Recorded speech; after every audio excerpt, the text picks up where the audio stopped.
Next slide, please.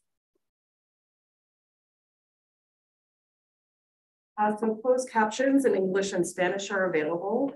English closed captions are available within Zoom and YouTube. You can follow the link and to get to your in the browser to get to the closed captions. Slide.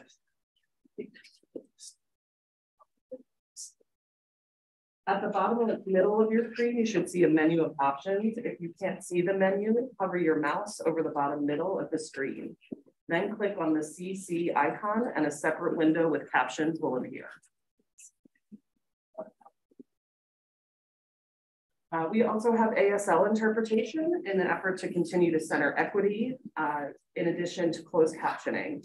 So to make sure the interpreter is always visible, please right-click their video and select Spotlight Video. For those of you watching on YouTube, when we screen share, you will be able to see the slideshow, closed captioning, and the ASL interpreter. You will still be able to hear different people speaking, but may not see them. Next slide, please. For public input, there is an opportunity for public input later in the meeting today around 11:45. Verbal public comment will be welcome in the Zoom webinar during the designated time with the option to turn on your camera. Please use the link located in the meeting description on the YouTube meeting page or the IVR CBAG meeting webpage. Hello. Commenters. Hey, Andy, how the heck are you? I'm all right. I mean, now that you're not doing 3 jobs anymore, I think you're. And that's why you have the power of mute, Tessa. To comment by phone, please dial 1-646-931-3860 or 408-638-0968. Enter meeting ID 823-5803-3783 with passcode 385815. You'll dial *9 to raise your hand. After you are invited to speak, you'll dial *6 to unmute yourself. Next slide, please. Our group agreements.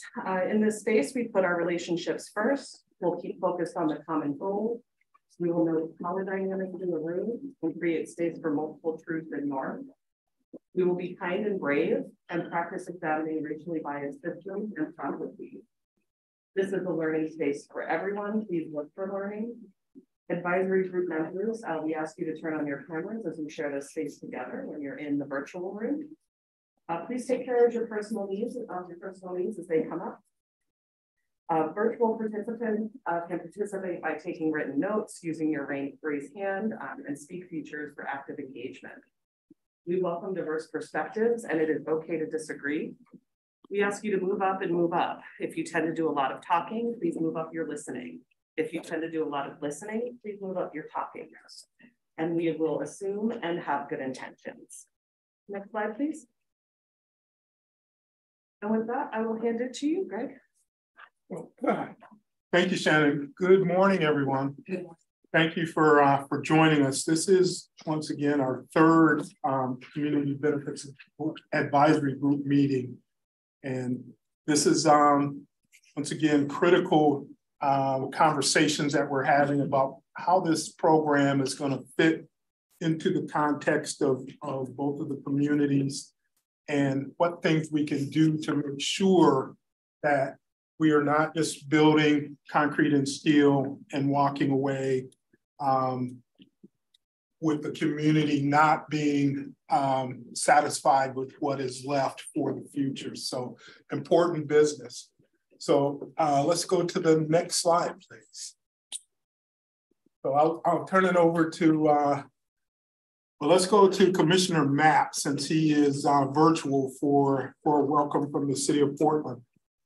Hi, folks. I just want to thank everyone for coming out today. I regret that I couldn't join you in person. I got pinned down on this side of the river by some early meetings, but really glad to be here. Looking forward to our discussion, and I'll hand it over to Marianne.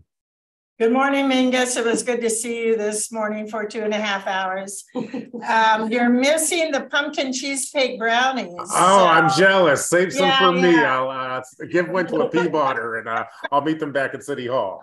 We'll be happy to help you with any recipes you might need. Great. We're anxious to get together and see you. Same. All right, so Thank you.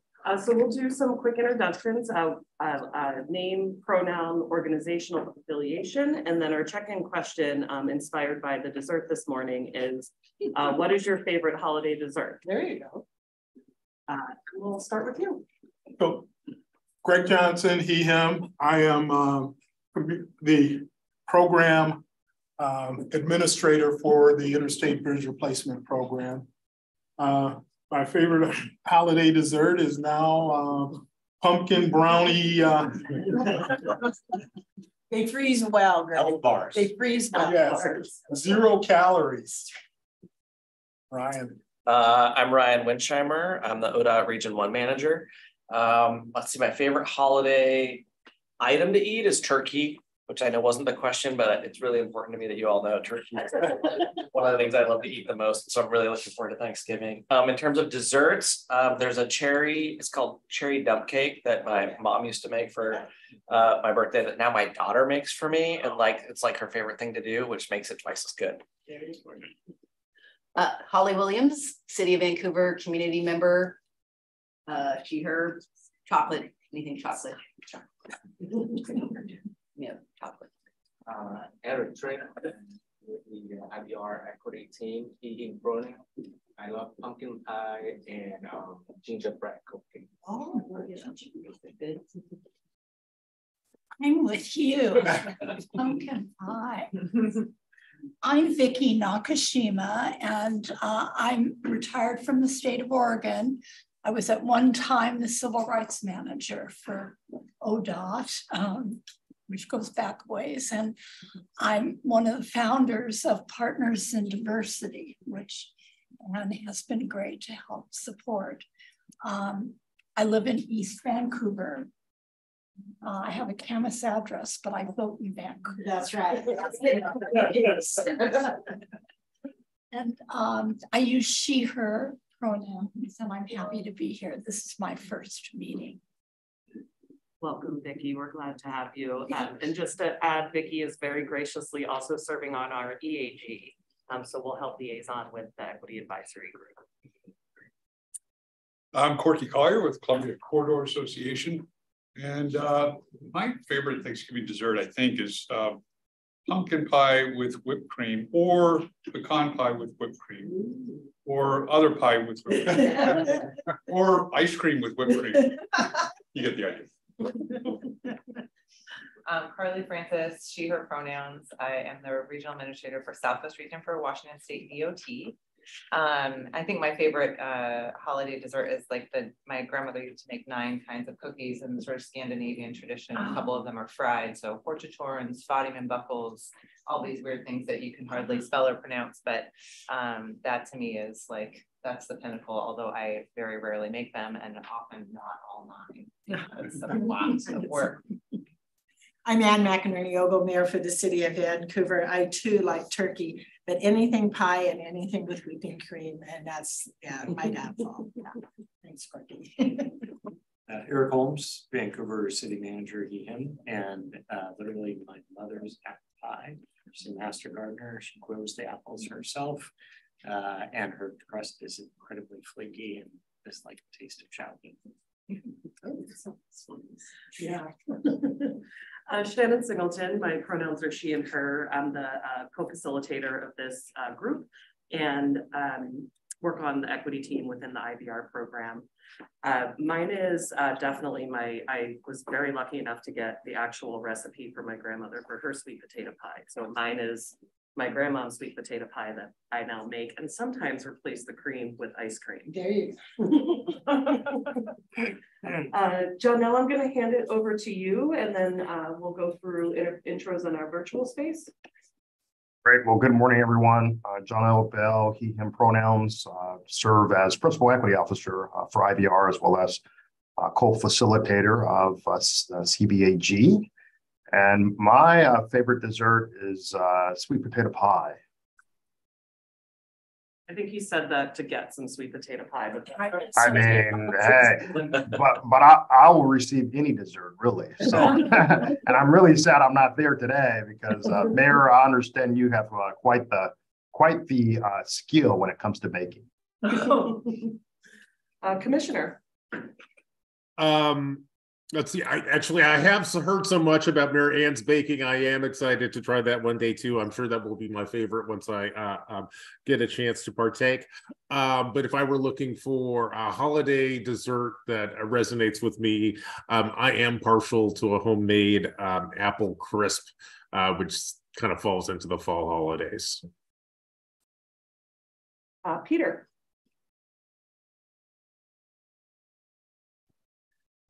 Peter Fells, he, him, community member. My favorite pie is also sweet potato pie. I got introduced to it at Doris's restaurant on Russell Street back when they were the best place to go for ribs.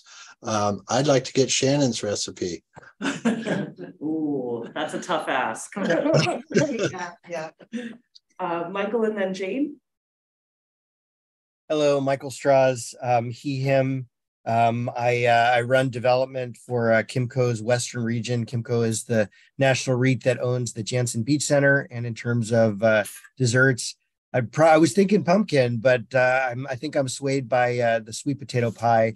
And also my wife has written and published 4 cookbooks. So pretty much whatever we've got going is going to be my favorite, but I'd say probably the sweet potato. Thanks. Jane and then Scott. Oh, go ahead, Jane. You mean Janie Haygood? Is that the one? Oh, sorry, Janie. I didn't mean to mispronounce your name. Thank you. Okay, I just wasn't sure. I didn't want to take somebody's spot. My name is Janie Haygood. I am the chair of the Vancouver Parks and Rec Advisory Commission. And my favorite holiday dessert is oatmeal pie. It is something that I grew up in a small town and our local bowling alley had it. And before I left my hometown, I made sure I got that recipe. It's like a pecan pie, only with oatmeal and coconut inside. It's wonderful. Good morning, everyone. My name is Scott McCallum, he, him pronouns. I am the superintendent of the Washington State School for the Blind, and my favorite holiday dessert would probably be pumpkin pie with whipping cream. Kelly, and then Nicole. Hi, my name is Kelly Haynes. My pronouns are she, her. I work for Work Systems, the local workforce board that serves Washington and Multnomah counties. And my favorite holiday dessert is definitely pumpkin pie. Thanks. Good morning, everyone. My name is Nicole Davison-Leon. I'm pronouns she, her. I'm the executive director at the Hispanic Metropolitan Chamber. Excited to be here with you all. Sad I'm missing on all the dessert as well. But my favorite, and I don't know if it's a holiday dessert, but I'll just say my favorite dessert is called flan. Something we do a lot in Mexico. I don't know if any of you have had a chance to have it, but it's just like, I'm not even going to describe it because it's going to not do justice to it, but that is my favorite dessert. Emily and then Frank. I'm Emily Thomas Peralta, she, her, ella pronouns. I am on the IBR equity team, and I have been cultivating or working on my berry pie recipe because I really love berry pie. So it's like raspberry, cherries, blueberries, and I think I've made some pretty good progress. So that's my favorite.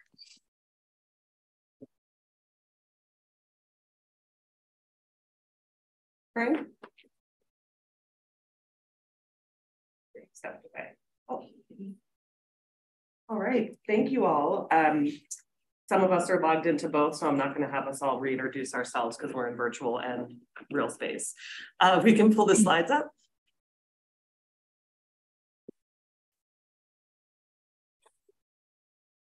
Thank you. Next slide.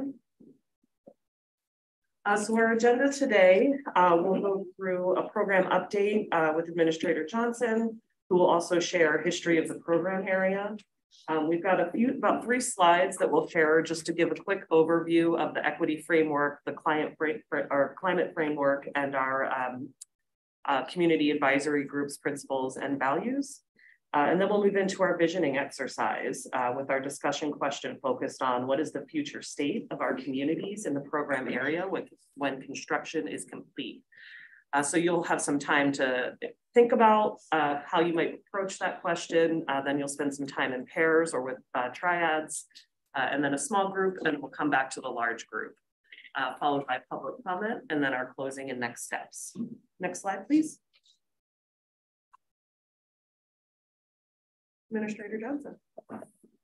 Thank you, Shannon. Once again, I'm Greg Johnson, Program Administrator. So one of the first things that I heard when I came out here, and I actually heard it from John L. Bell, he said to be effective at what you are going to try and do, you need to understand the history of this region, of these 2 states. And I took that to heart. I've read numerous books. I've walked around both communities to get a feel for what these communities were, what they are, and what they hope to be going into the future. And it is, I've listened to the stories on each side of the river. So one of the things that I'm going to get into a little bit later is the history of this area and why it's important for this group to understand that history. But now I'm going to talk about what we are doing now on the program. So the program is tremendously busy. We are still steaming towards getting a but a draft. I still have nightmares like that. We're working to get a draft supplemental document published in the first quarter of next year. So right now we are still on schedule, and it means that our team is busy interacting with our federal partners, our local partners, to make sure that everyone has an opportunity to weigh in before we publish this document. So we are also engaged with tribal governments, 10 tribal governments. So this is a all hands on deck effort. But some of the things we are doing is we are going around and we are making presentations to anyone who desires, anyone who wants to know more about the program. So we did a presentation recently for the Vancouver Transportation and Mobility Commission, the Association of General Contractors of Oregon, COMTO, the Conference of Minority Transportation Officials. Frank Green did a excellent presentation to the Pacific Northwest Waterways Association. And we are having a constant conversation with the neighborhood associations. Just recently, we were on Hayden Island meeting with High Noon. We also have been talking with the East Columbian Neighborhood Association as well as the Bridgeton Neighborhood Association. So there's a great deal of interest from the neighborhoods of how this project is unfolding and what that eventual footprint will look like. We also did a presentation for the City of Portland Historic Landmarks and Design Committee, which is once again another important step that will help inform this group of what things are expected for a project of this size and how it fits into being a future landmark for this region. So next slide, please. So we had a great, vibrant bi-state legislative committee meeting on November 3rd. This was, it was well attended by legislators. We gave them, or they asked us, and we of course said yes, that they wanted more time to talk amongst themselves and to us at this meeting. So we restructured how the meeting was done, and it was a very big success. And that recording of that meeting is available on our website at interstatebridge.org. And if you go to the calendar, page, you can find any of our past meetings. But that group is tremendously important, as that was a group that did not exist during the last program, and they have been just fantastically important in getting through funding issues and making sure that we have the ability to toll to round out our funding picture for this program. We also have been reaching out to the small business and minority business community. We had a contractor meet and greet with disadvantaged businesses as well as prime contractors to start the conversation of teaming of the teams that are going to work and build this project. So we had a portion of our team that's working on procurement, lay out what issues we're facing as far as how do you take a $6 billion program, break it into 20 different digestible pieces and still have it make sense. So that is some of the work that is going on behind the scenes, and that meet and greet will get duplicated in Washington state as well. We'll be up in the Seattle, Tacoma area with some small business groups meeting and having that same discussion. We also had a recent tour with the Oregon Transportation Commission where they came down and we gave them a program area tour as well as a tour of the bridge. And once again, that's one of the most important things that we do is give tours so folks can get a feel for the complexity and the nature of this corridor. So we will continue to give tours throughout the life of this program, even into the construction phase. We will be providing tours for folks who are interested to see how things are moving forward. We had a great conversation with the OTC, and once again, the comments that we received, that this gave them a better understanding of the things that they are talking about down in Salem. Can I just add to that, Greg? Yes. I really appreciated that tour. I was actually able to attend with Greg and the OTC, and it wasn't just a tour of the bridge. We've done about several of those with a number of commissioners have done it. This was an opportunity to see the community, and I think that's what they really appreciated was how is this going to impact Vancouver? Where is the alignment looking like? Where is the high capacity transit going to be, and why did you choose there? All questions that we had an opportunity to ask and answer, and I thought it gave them a much better overall view of both the size, complexity, and how it serves the community. So I just want to emphasize that, Greg, because I thought it was really important that they have that opportunity and it'd be a lot more than just the bridge. Thanks, Ryan. That is spot on.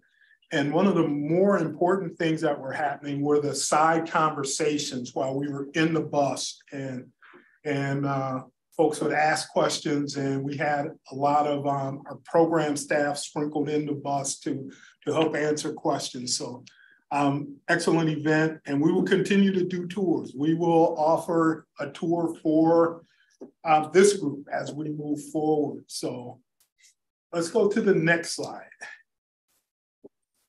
So, history, and as a fan of history, history can be categorized into three buckets: good, the bad, and the ugly. And we don't do ourselves any favors by just focusing on the good history, where we're all heroes and everyone is in a shining coat of armor, doing good things. We know that history has dark side. We know that history helps shape us. And if we neglect that history or neglect to learn it, we are doomed to repeat it, as the philosopher, somebody help me, Satayana said. So we need to make sure that we understand history and we know it, and because it does inform things that we do. So let's go to the next slide. So this corridor has a rich history, and I want to start off with the Vancouver side of it. Vancouver has the current where Vancouver is situated before was populated by indigenous peoples. And we know that time immemorial folks were here before Europeans, before African Americans were brought here, before other ethnic groups. There was indigenous peoples in this area. So this is still an important piece of their history and legacy, and numerous things. We're having, once again, conversations with numerous tribes, but the tribes remind us every time we meet with them that this is important to them, and the work that we're doing is tremendously important. But this area was a military and trading post. The old Hudson Bay site sits where the Columbia Business Center currently sits. And for those who know their history, Hudson Bay Company was ubiquitous throughout Canada and the United States for trading posts. So we have the Fort Vancouver, where the US government established a fort here before either of these states were actual states. And we know that played a pivotal role in the development of this region.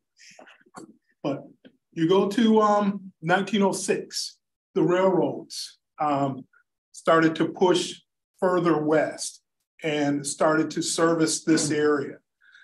The first interstate bridge, 1917, we tell folks that Woodrow Wilson was president when that bridge was built.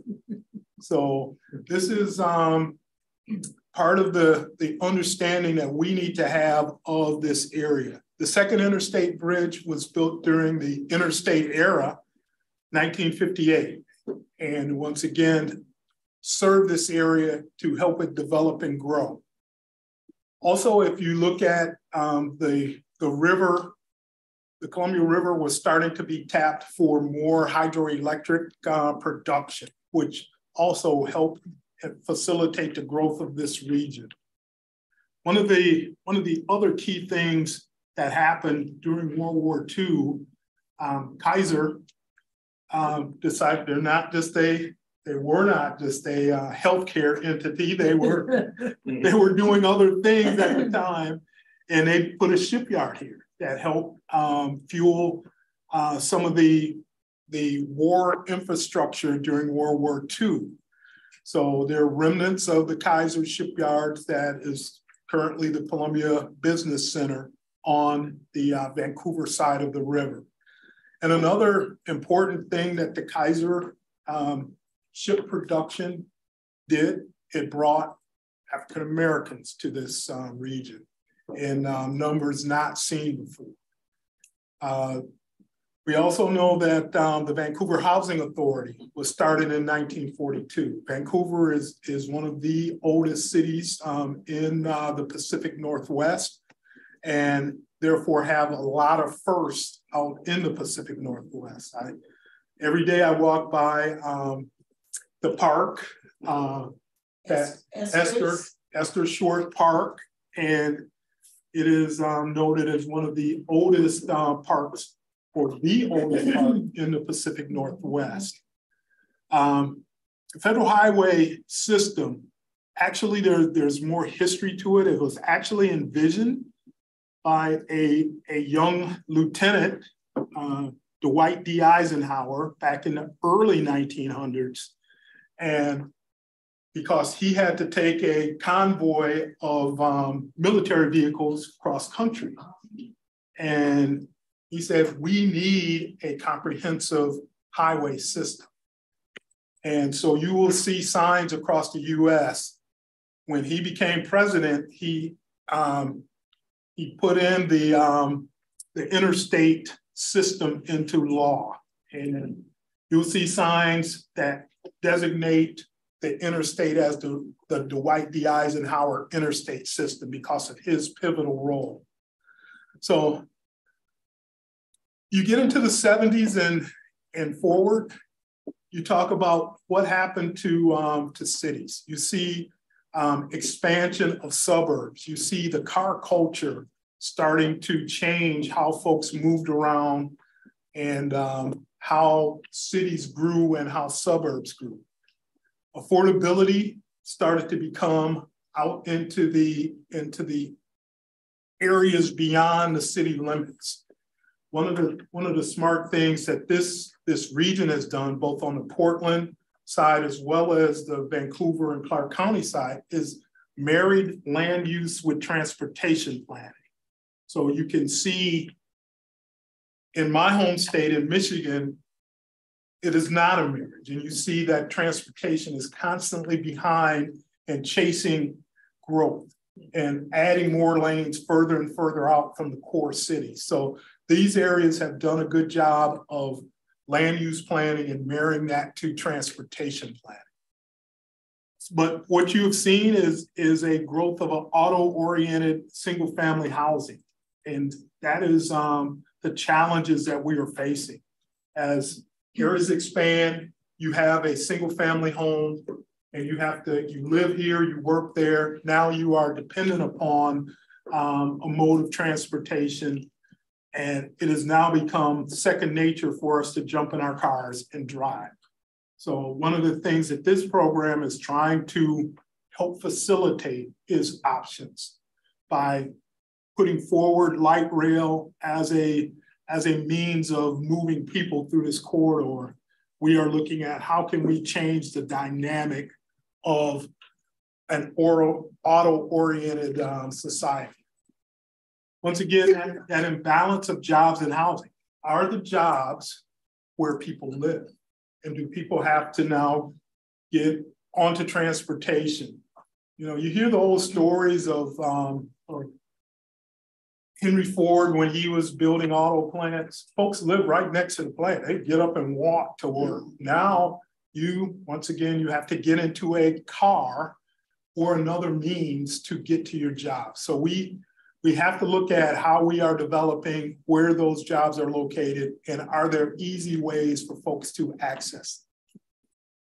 So the interstate has become, the original vision for the interstate was to move war materials, but it has become much more. It is into the fabric of our lives. The interstate is now, people use it as a commuter to get to where they're going. They use it as, I may get on one interchange and go to the next just because that's where my grocery store is at. So how the interstate is used is vastly different than what it was originally envisioned.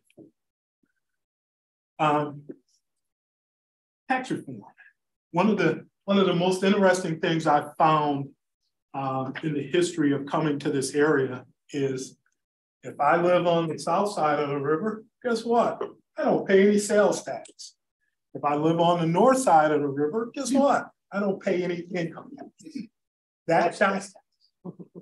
Yes, I'm close enough to drive back. I don't have to pay the sales tax either. Yeah. But this is important in how, once again, our transportation, how our commutes have been driven. So we need to make sure we understand that.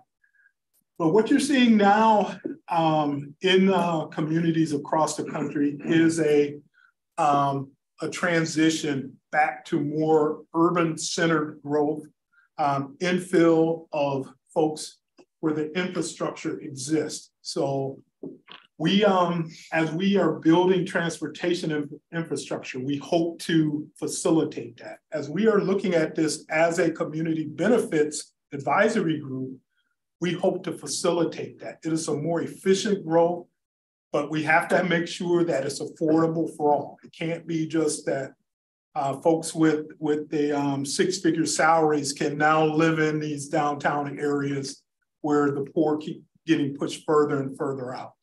But let's go to the next slide. So this slide shows where equity communities are, where the city boundaries are, and where the measurement of creating facilities to address equity can do the most good. So this is an important map that we developed early on in the program with the help of the city. We also have this map on the other side to talk about where are the communities of concern that have been left off in programs like this in the past and have not received the benefits of it. So this is an important slide for folks to understand. So let's go to the next slide, please. So, once again, this shows an overall view of the program area. And those numbered things show some of the important history of this area. And I would be neglectful if I did not mention the Asian American influence in this area on the West Coast in general. These are populations that have been here for centuries, and they have helped build this area. As many of you know, the history of the Transcontinental Railroad and railroad construction in this country, a lot of it was fueled by labor of Chinese Americans, as well as other groups from the Asian continent who located over to the US. So one of the shameful parts of history, we talked about the good, the bad, and the ugly. This is one of the ugly. As you look at number 2, this is where during World War II, the United States, against the constitutional principles of which this country was built upon, said that we are going to take folks who are citizens of this nation, and we will intern them because we don't trust that they are loyal to this country. So one of the more shameful parts of our history, and once again, if we don't talk about it, we will repeat it. So we have to be understand the ugly warts of our history.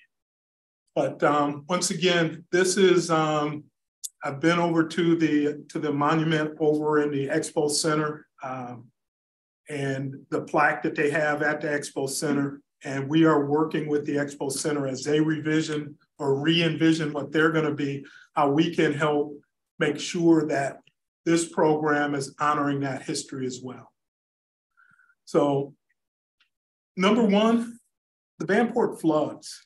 And depending on who you talk to, like I said, I'm not a grand conspiracy theorist, but you know, there was a history of a thriving community called Vanport, north of Portland, before that area was incorporated in. And it was a racially integrated, it was the only part of the city of Portland that was racially integrated. And there was a flood. Some folks say, we don't know how that happened, but it happened, and it did. It destroyed a community that had come together to help build ships and provide community for folks who were migrating from the South to this area. So we honor the history of Vanport, and once again, that's part of informing ourselves of how we address the history and context of this bridge project.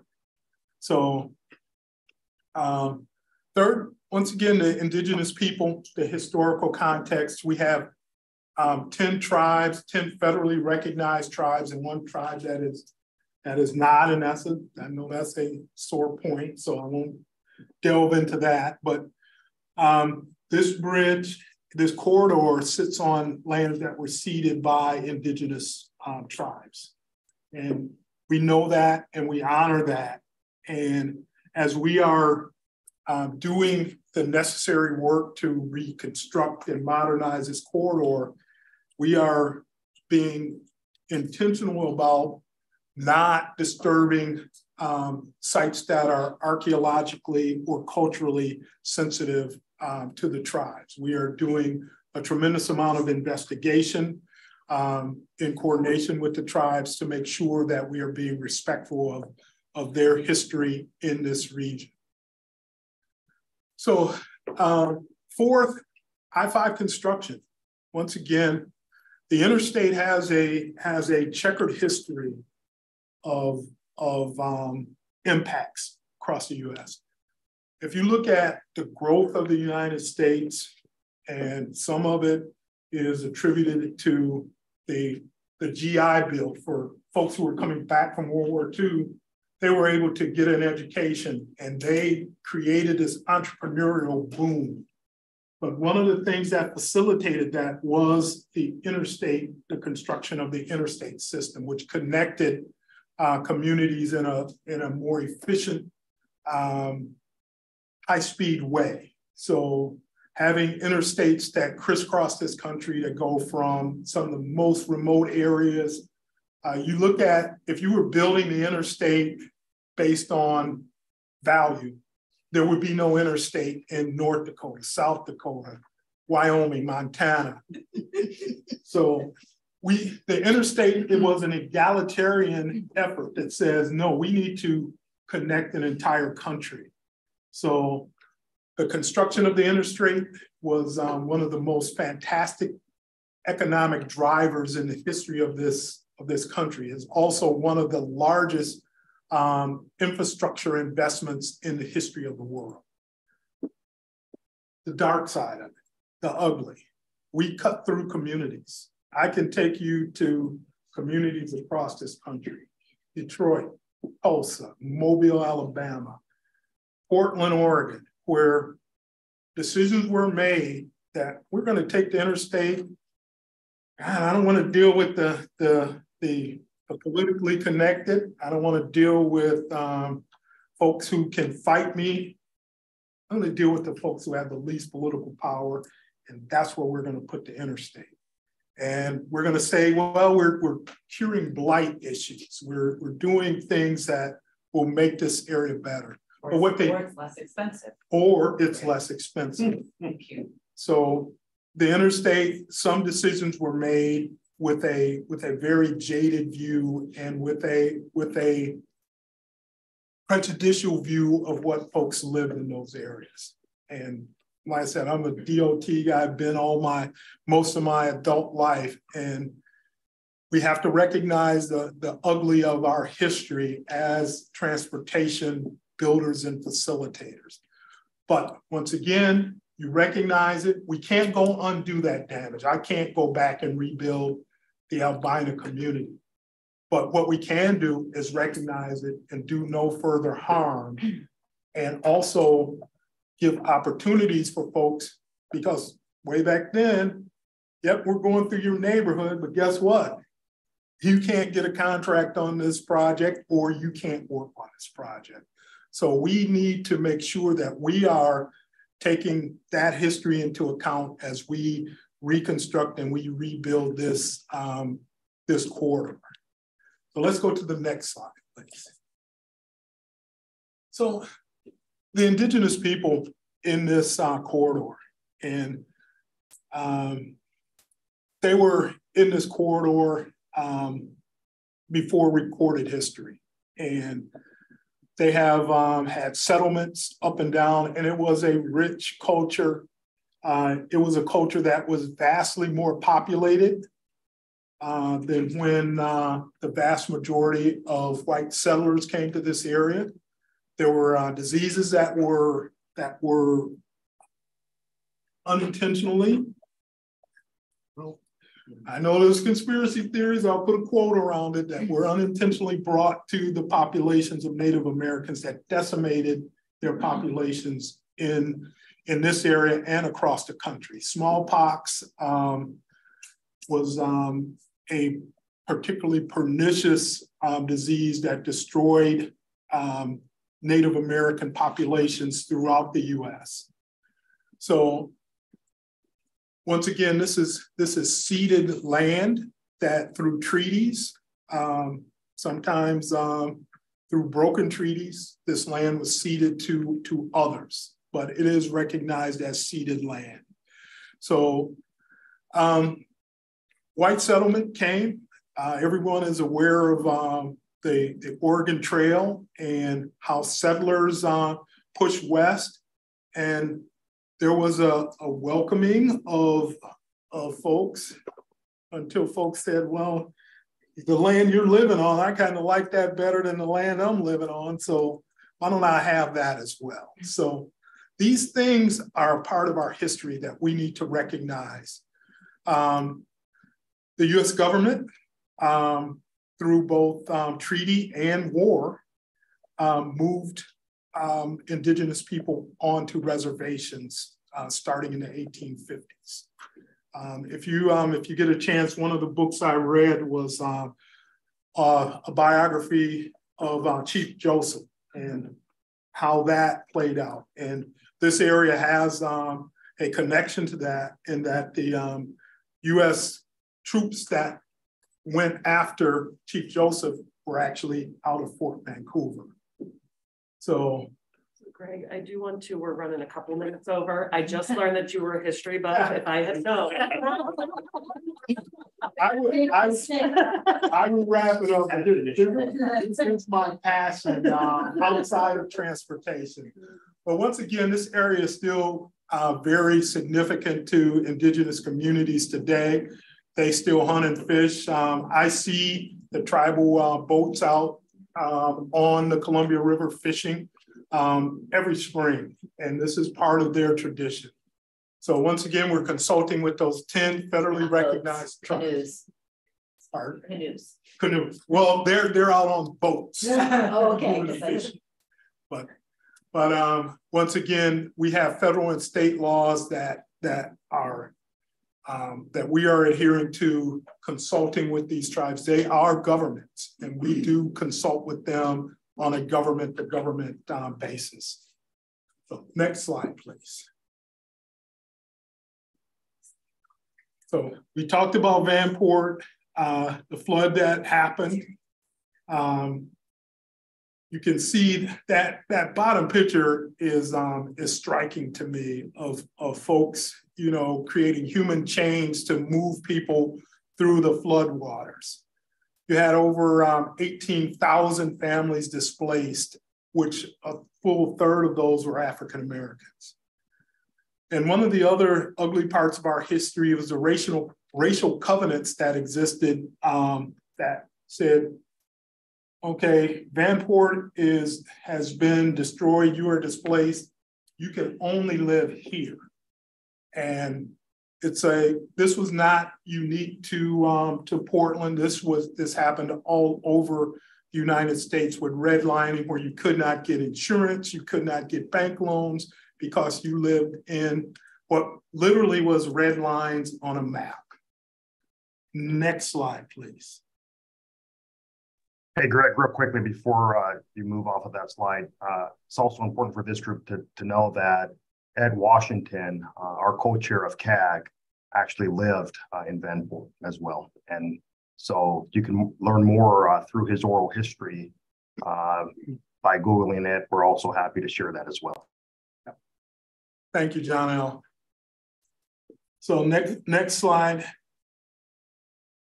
So once again, the Portland Assembly Center, which is the nice way of saying this was a prison that we put American citizens of Japanese descent into during World War II. So 120,000 people of Japanese descent living in the United States were taken from farms, from land they owned, and moved into these camps. And you can see camp residents lost over 400 million in property during their incarceration. And I was told a story about some families who took and held the farms for folks who had been put in internment camps up in the Seattle area, which I thought was just a tremendously important story. But once again, our history good, bad, and ugly, we need to know it. And for folks who shy away from it, that's shame on us. So next slide, please.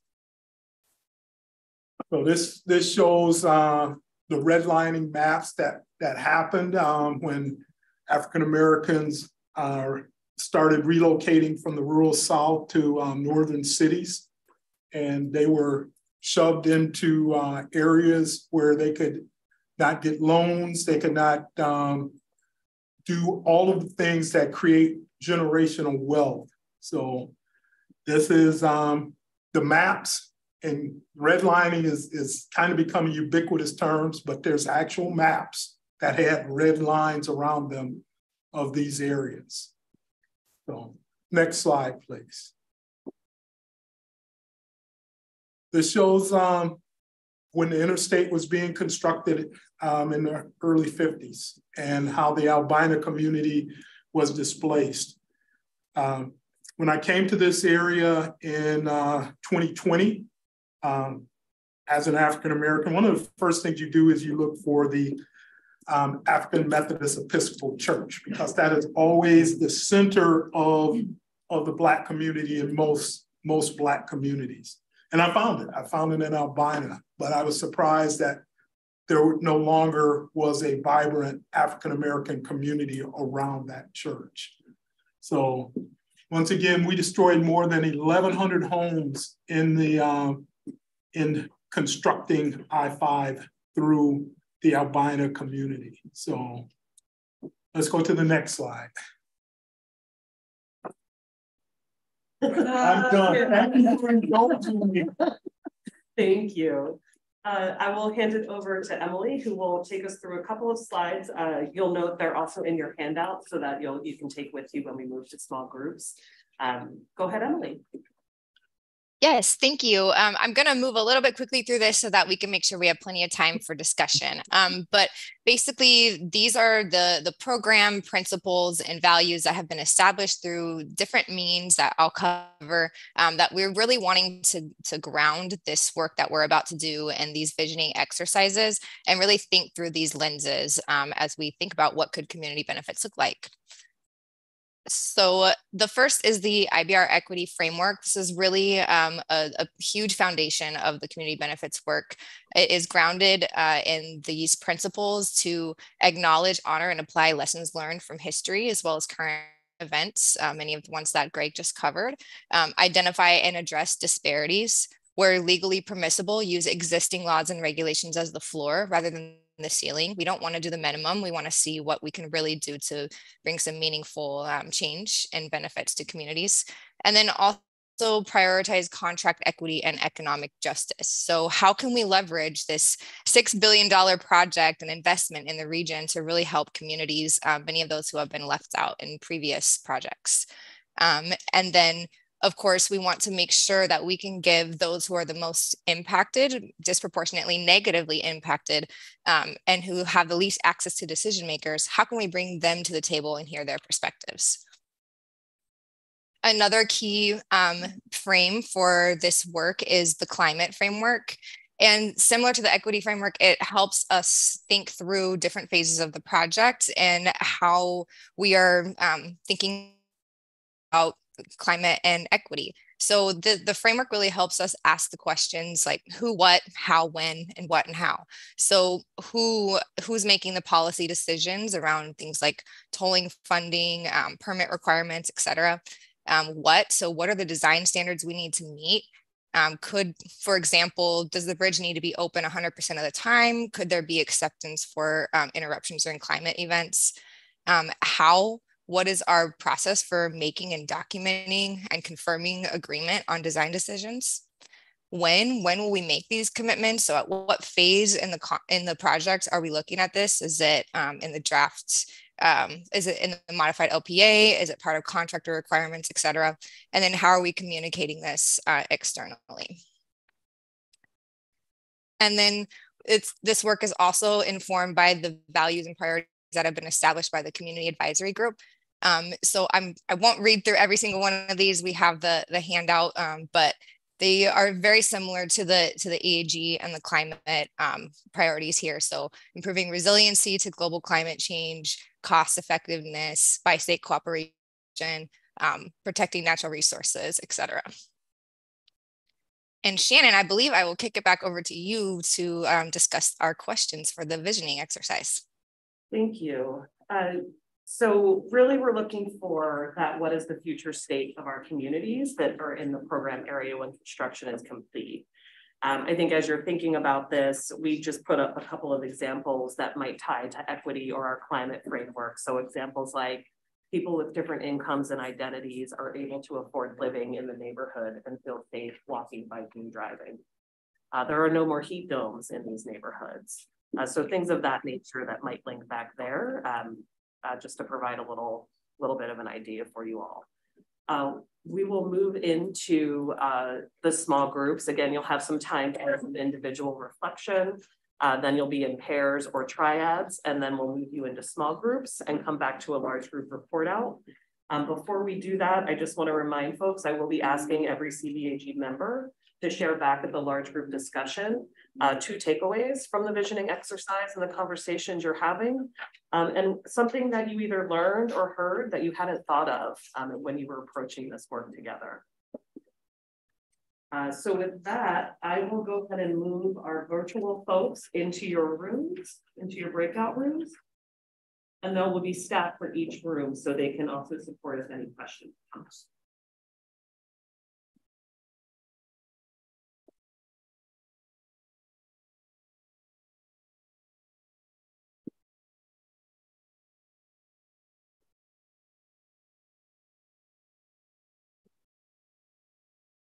And for in the room, we have a couple of staff who have come to help do note taking. So Greg, I'll have you go with Mayor Ann and Vicki, and Fabiola will be note taking for you all. You can feel free. We have 2 rooms reserved if you want to have a little more space, or you can choose to stay here. And then I'll have Corky and Carly go together, and Ryan and Holly. And you're fine to stay, but if you do want, there's 2 rooms right here on the right.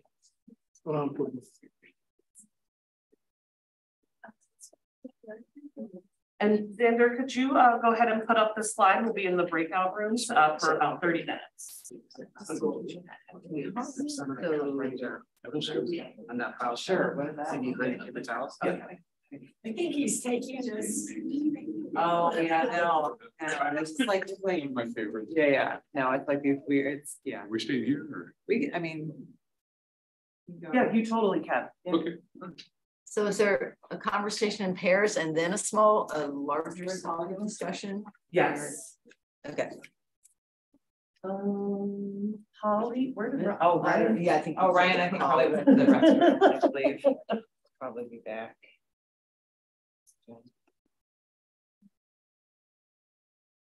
Aired future state. You think about this all the time. Yeah, that was. What are you working towards in the corridor, right? It was, yeah, that's a big one. It is a big one. Think about like just layers. Michelle is food stuff. Well, yeah, obviously more generally, I know. better traffic flow. Yeah, I think that's fair. But that's a good point. Is it easy? Yeah, mostly places like you turn out across and then. Yeah. I worry about that. I have to look into the bike plan on this, but that's often a problem too. Okay, now they're across. Now right. Or how do they find the bridge? Oh, I know. The hilarious video. I can't remember the video that he made of like how you actually cross. No, it's ancient at this point, but somebody like literally was like, if you don't know how to get across the river, this is the choice here. And like went through the double translation. Yeah, classic. I've been there, but I haven't seen it. Oh yeah. It's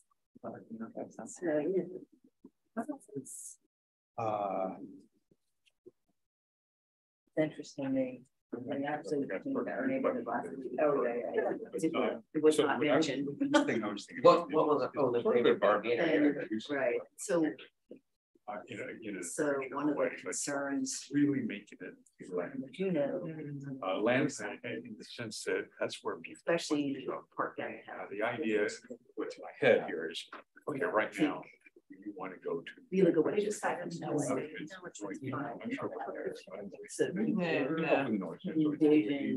crunchy. Fear that put what's there, but you know, it's actually, it'd be a great opportunity to make that connection. So can we make it a landmark? I think it could be really valuable to the community, not your. Put it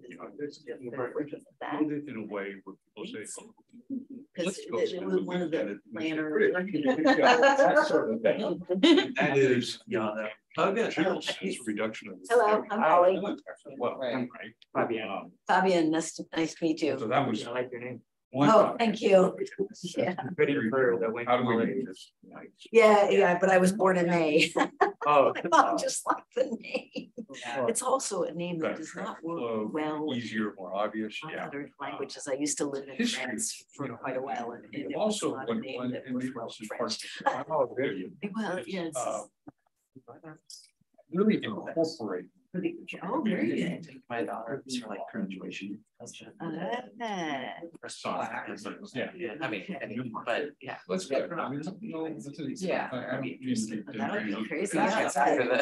Yeah, we can go to lunch sometime. Yeah, I know a lot about it. But anyhow, so yeah, so we were just, so are you with Shannon's group? Yeah, no, so I should probably introduce myself a little bit better. I didn't Right. My parents just spell my name wrong. Yeah. To yeah, no, I'm Fabian. A building, you know, it's part of the historical building. I don't know. And I work really closely with fishing access. I'm here more to take notes and support. Oh, okay. So you work in this building then, typically, your office. Structure. Yes, but I've worked with one of the firms with espousal strategies. But yeah, Okay, sorry. more than Okay. Probably. Yeah. So I'm just trying to think that the Always vision. like, oh my God. So I think. Well, you were talking about community relations on the opportunity. Yeah, so I think there's a number of places on the Vancouver side, and because I live in Vancouver, it's one thing I think is kind of striking is just how much residential there is on the Vancouver side. You know, when you think about it, you can go quite a bit ways, and part of it's just because Delta Park and all that. Yeah, it doesn't have a lot of residential. And like along the. But here, for instance, on Southeast Fifth. It's a nothing street downtown, but on the east side of the bridge, it leads into Fort Vancouver and a lot of really beautiful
counties and I'm fine. You think I'll like it? No, I'm not. Take an excuse. Thank you all. We're just gonna get, people are starting to come back into the main room here.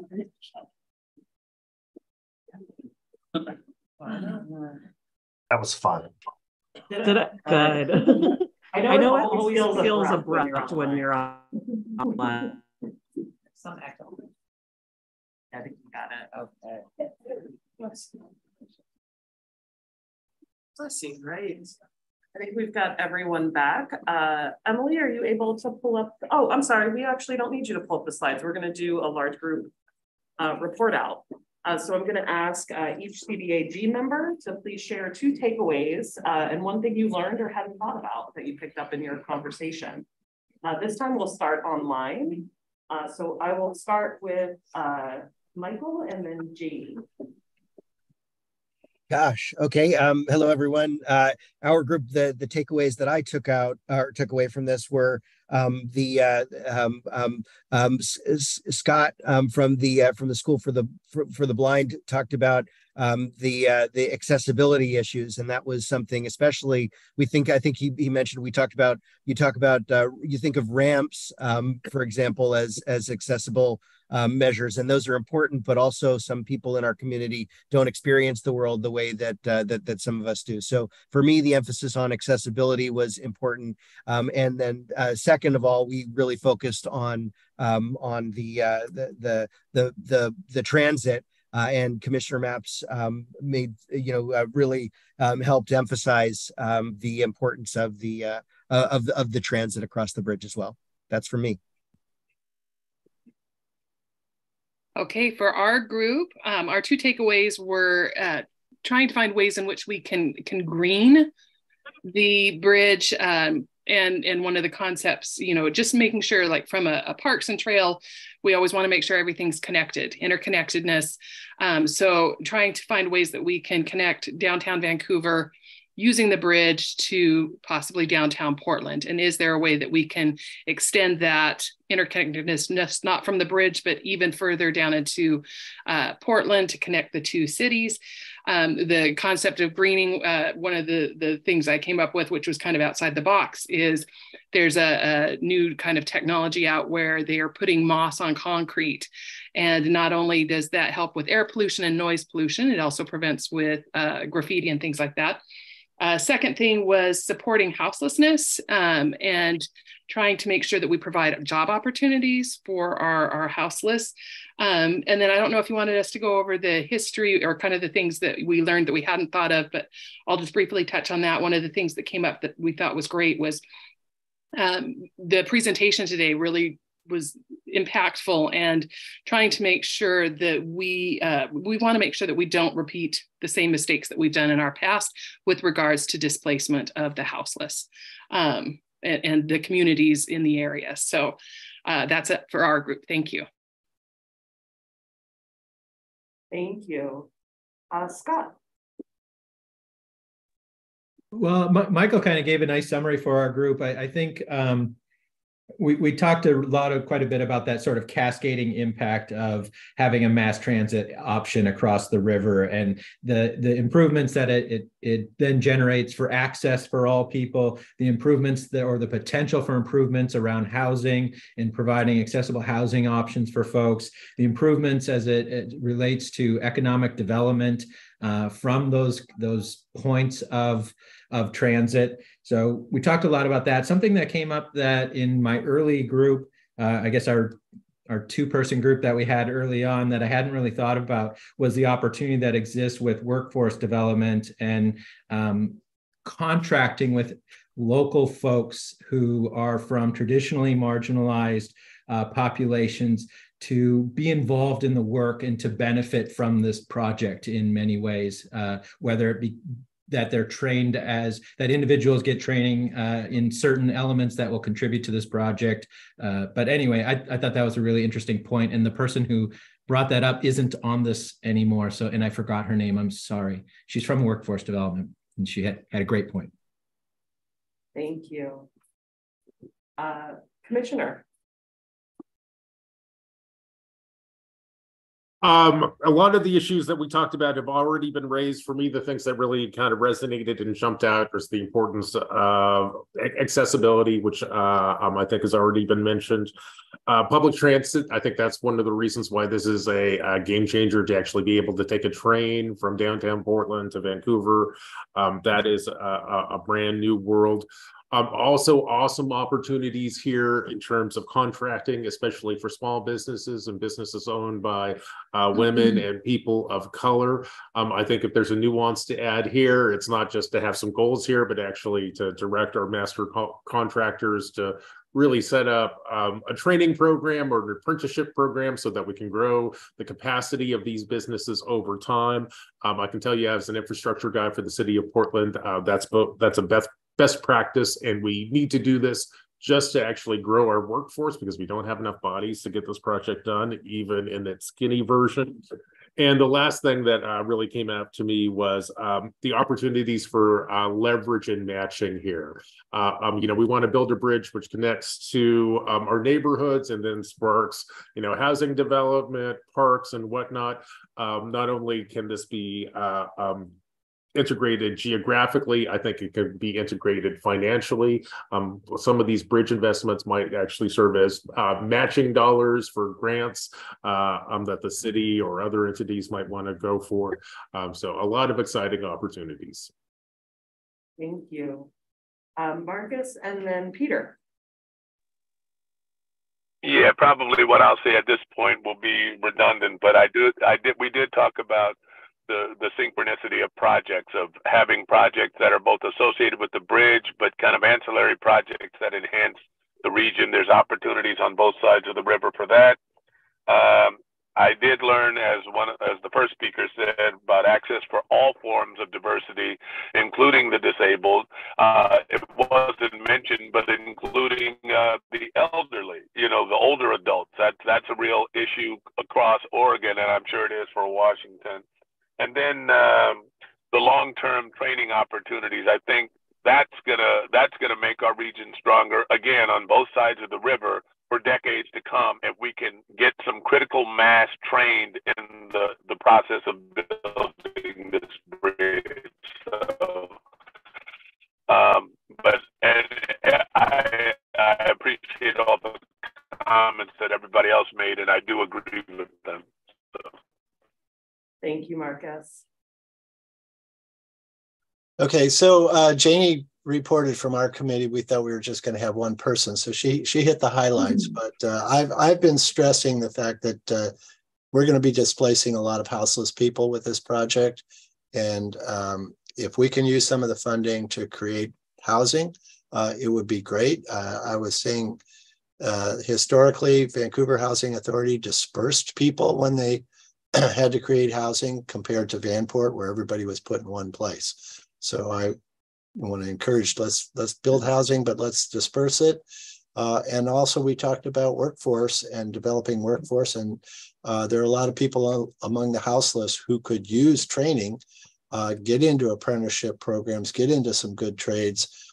But it's going to take a lot of outreach and some supports to get people to be able to do that, to transition into those kind of jobs. So hopefully we can do some of that. Thank you, Peter. You're speaking to my passion, is getting folks into good paying jobs so they can actually maintain their own housing. Greg, let's start with you in the room.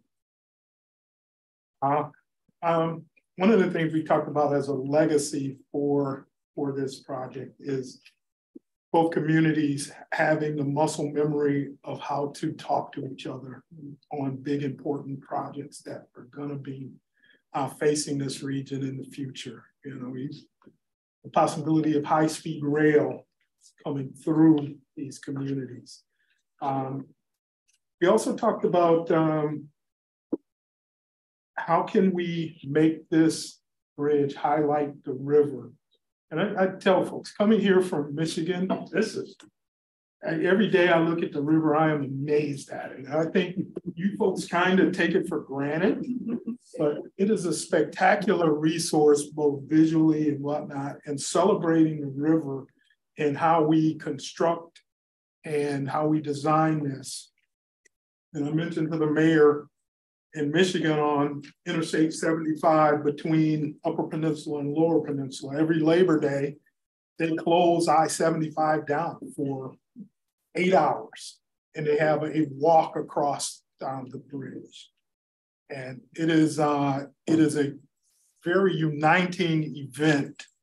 And doing something like this here in the future, I think would be a great way to continue to celebrate the river, celebrate the connectiveness of these two communities, but also creating a corridor that attracts residents, visitors, businesses with comprehensive, robust transportation solutions and choices.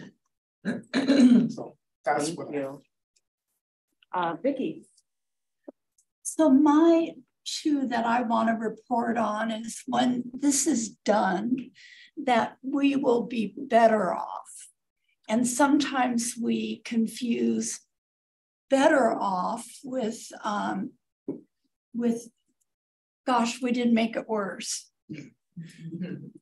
And so when we look back and the community looks back, they will say, oh, it's all, I mean, we've got better, all the things that have been mentioned, and not that we just minimized doing damage. The other thing is, I would hope that there's a new level of trust, that this is such an integrated project that it requires me as a citizen who hates getting stuck on the bridge, not being mad at ODOT or WashDOT or PDOT or any other dot that I know of. But, you know, for a lot of disenfranchised communities, there isn't a high level of trust, and we're kind of skating by who has the power. You know, who's going to take my land? Will I end up okay? Or so we really need to somehow anticipate how do we minimize, or how do we improve the level of trust between all these organizations that have an interest in it, whether you're the mall over in Jensen Beach, which I love, or you live on a houseboat that may float away because they're going to do construction. So those are my two. Thank you. Corky. Well, I'll mention something that nobody's mentioned that Carly came up with, which was make it easy to navigate. Yeah, I mean, it is, after all, a highway. Let's make sure that we do make it easy for people to navigate in cars. And all modes, really. All modes, yeah. I was telling Corky about the video about how to cross the I-5 bridge that used to be out there for bicyclists. That people Ollie knows, right? And you watch it, they're like, "What do you do here? What do you do here? Are you still confused?" Yeah. Yes. Yes. So that's one important one to keep in mind. Obviously, equitable jobs and housing is a huge one, but I think we've got a pretty good handle on some things to do there. The main thing to me was this idea that actually both of you just mentioned about making this a destination, about making it a landmark. We talk about accessibility. Of course, that's important, but let's go further than that. Let's make it not just accessible, but something where people want to go there to spend time. And somebody mentioned moss on concrete. It's like, it's a great idea. You know, dampens the, well, not necessarily. In terms of sound, anyways. Yeah. You know, connecting different parts of Vancouver together. The annual party, that's a really great idea. You know, things like that where people say, I want to go there and enjoy it. Yeah. And if we can keep that in mind, sort of like making it easy to navigate, if we can keep that in mind, uppermost in mind, then I think we'll end up with a really good project. Thank you. So some of my thinking comes directly from our neighborhood association meeting last week, where we had, Marion was there, where we had an IBR presentation that was specifically centered around what was going to happen in the core downtown area underneath the bridge. Because as you all know, the bridge on the Vancouver side, that part right downtown, is going to be very high up in the air. So, you know, there's so many opportunities for improved connectivity. And, you know, I think some are really exciting. And so, you know, I'm being rather specific here. And the reason being is one of the things I learned in that meeting is that there are kind of some design decisions that are reasonably solid at this point. So, and, you know, one of the things we talked about in our group was light rail. So what's the connectivity? You know, we know where the station's going to be. You know, what is the subsequent connectivity to that? How can that be an even bigger community benefit? 5th Street underneath could be a wonderful asset to go from downtown Vancouver to the Fort area, which is just an amazing place for people to walk. And right now is kind of, because of the freeways there, not super accessible to a lot of people. You know, some of my neighbors were like, what does it look like if instead of just a 29th, a road over 29th Street and 33rd Street, it's all together one overpass? And how does that feel? What does it look like? I mean, I'm just sort of thinking out loud. One concern that came up when we talk about access and mobility is that the corkscrew pedestrian micromobility access to get up to the top of the bridge, to access that pathway, if you will, is 120 feet up. That's a lot of up. And there was a conversation about an elevator. I think when we talk about accessibility and for all people and equity, you have to have those conversations. And because you really don't want to you want to have something better at the end and not just, well, we didn't do anything worse. Yeah. Thank you. I'm going to pause just a moment and check in with Xander. Do we have any public commenters at this time? Do we have any public comment? None at this time. Thank you. Emily, can we quick pull up the public comment slides so that we can just make sure if anyone joined late, they know how to give public comment? Yes. Yes, I'm going to come back to you all.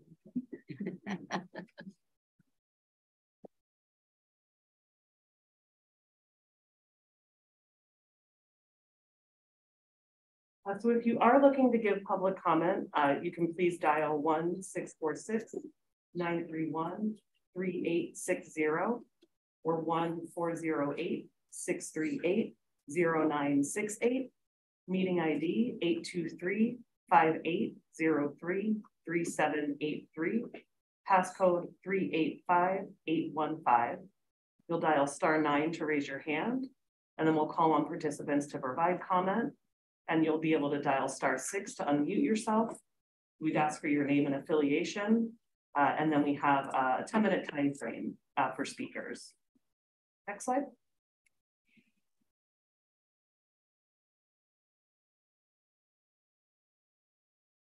You can also submit comments after the meeting, fill out a comment form on our website, or email your comments to info@interstatebridge.org with CBAG Public Comment in the subject line. You can call 360-859-0494 or 503-897-9218. And then we have a toll-free number, 888-503-6735. Please state CBAG Public Comment in your message. Thank you, Emily. We can pull down the slides. Carly, and then Ryan, and then Marianne. I think as sort of a general theme, which folks may a little bit argue with, but this idea of sort of really owning and understanding what's here and how can we strengthen it versus always trying to make this project all things to all people, which is not trying to be counter to the making it better, but it is a sort of space like Corky obviously, you know, represents industrial jobs in the corridor, and this idea of recognizing what that industrial zone land may mean for good jobs, good paying jobs that are local and are in the area. And then he said a thing that I'm unfortunately going to repeat about your drainage district office, but the idea that the drainage district is so relevant in this area because of the relationship between, you know, the river and land, and whether or not like the drainage district office would have an opportunity to relocate sort of in the area, and sort of this idea of really richly understanding what this specific project area is and what it represents and how it ties to things that are really unique here. And so I think focusing on that and figuring out how to leverage that as a tool, I think is interesting. And I guess that's my takeaway, is just, again, this idea of, we talked a lot about how to preserve housing affordability and keep people in places, but this idea of job availability and keeping jobs in places was an interesting parallel to me that I hadn't thought of before. And I live in the Columbia corridor, and I know how hard it is to get around by transit in there. And so I just, it's a rich, I thought it was just a rich idea about considering those two things and how we both preserve jobs and housing, and don't just think of it as housing as an equity component of the project.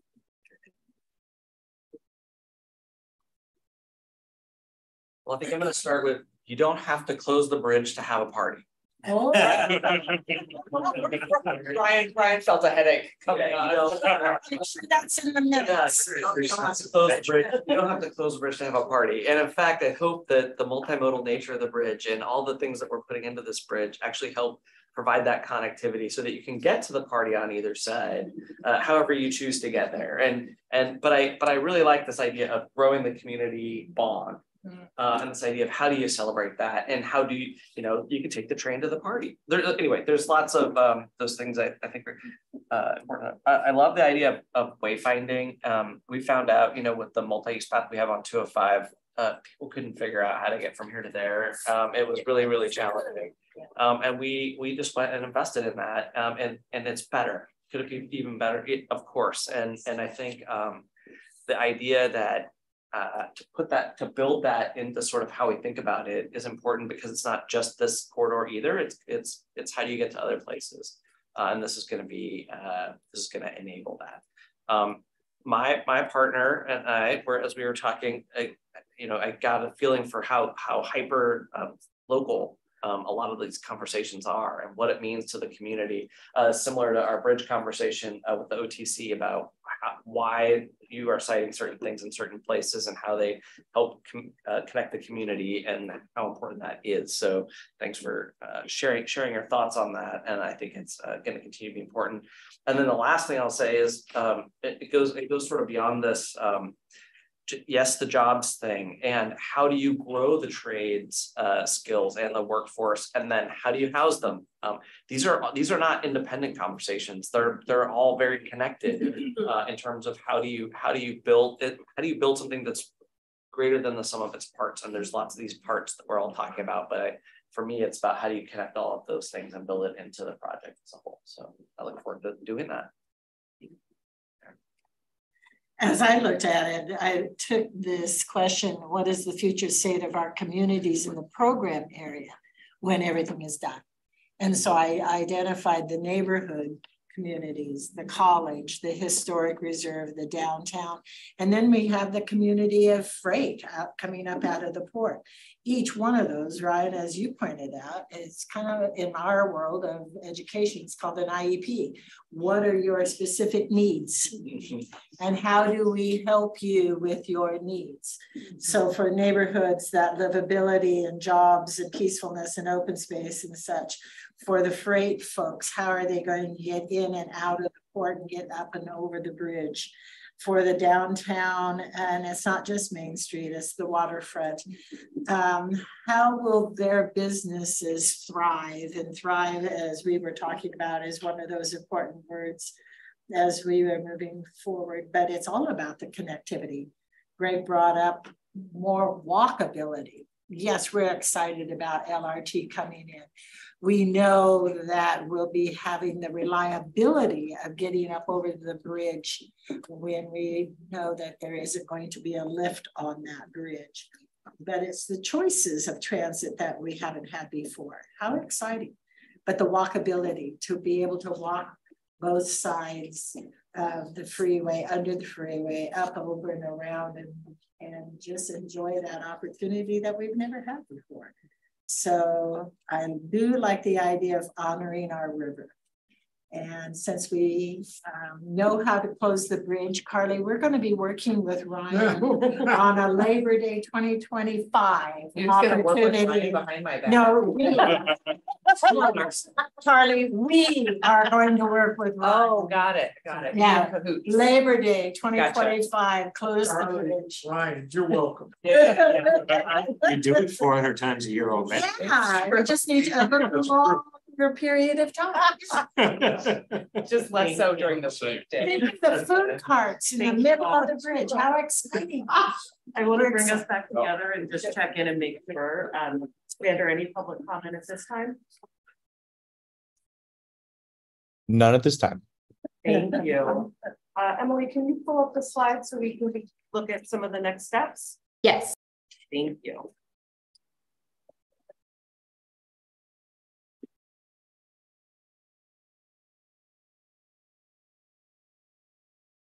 So just quickly to review some of the work plan, we'll spend some time next month coming back to the content that you all shared in our October meeting. So we're doing some work behind the scenes to refine those and add detail, and we'll bring that back to you all and we'll have some more conversation there. We'll also have a presentation from our environmental team about the draft FEIS, and it's an opportunity for some feedback from this group for that team as well.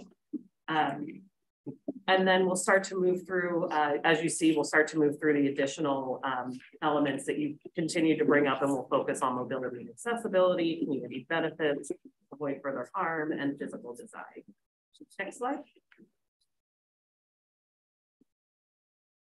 Our next meeting is November 20th is an EAG meeting. Our next meeting will be December 14th from 10 to 12 as well.